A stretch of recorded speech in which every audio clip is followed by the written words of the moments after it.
Bismillahirrahmanirrahim. Assalamualaikum warahmatullahi wabarakatuh. Jumpa lagi kita dengan channel saya.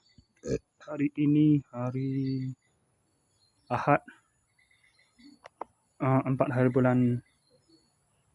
hari bulan Januari 2026 Masihi, bersama dengan 14 Jamilah Akhir 1447 Hijrah. Sekarang pukul 6.24 petang.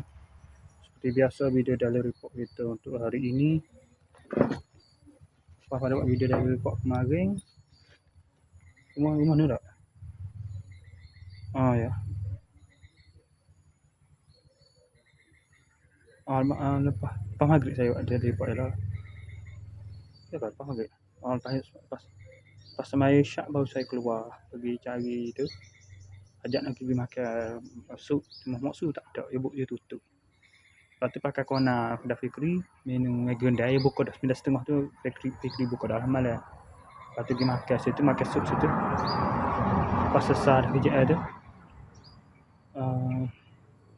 pukul 12 itu malam. Pakai klik pukul 12.10 tu saya balik. Saya tak tidur. Saya tidur lewat agak dah 3.40 tu malam. Bangun pukul 6.50. Tu orang gerak lah bangun. Gerak. Lepas tu 9.50 bangun mandi-mandi sampai subuh. Kemudian makan sarapan. Lepas tu duduk relax sekejap. Main internet ke apa semua tu. Berjumpa tak jenuh kau. Pukul 9.48 tu, saya dengan adik saya pergi ke membajar sawit dalan. Sawit dalan kan saya nak review dah. Tapi hari ni tak review, tak ada buat video tu lah. Pasal setekan masa saya pergi ke Perawisi untuk buat video ni. Kakak tak bawa saya apa-apa kata segitu. Pergi 9.48 buat. Siap dalam pukul 11.50 tu. Sebab saya sabar rumah tu. Saya sabar rumah tengok je.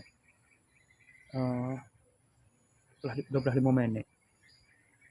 5 minit mana 12 tepat pukul 12 siap.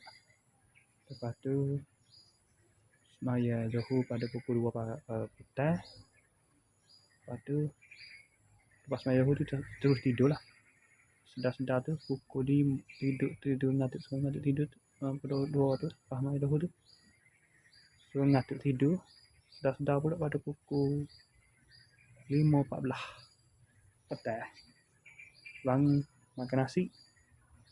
Mandi semaya asar pada pukul 5.50.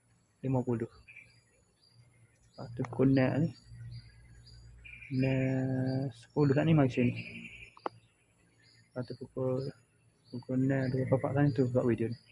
Okey, saya sekadar itu saja untuk sesi video dalam report kita untuk hari ini. Assalamualaikum warahmatullahi wabarakatuh. Bye.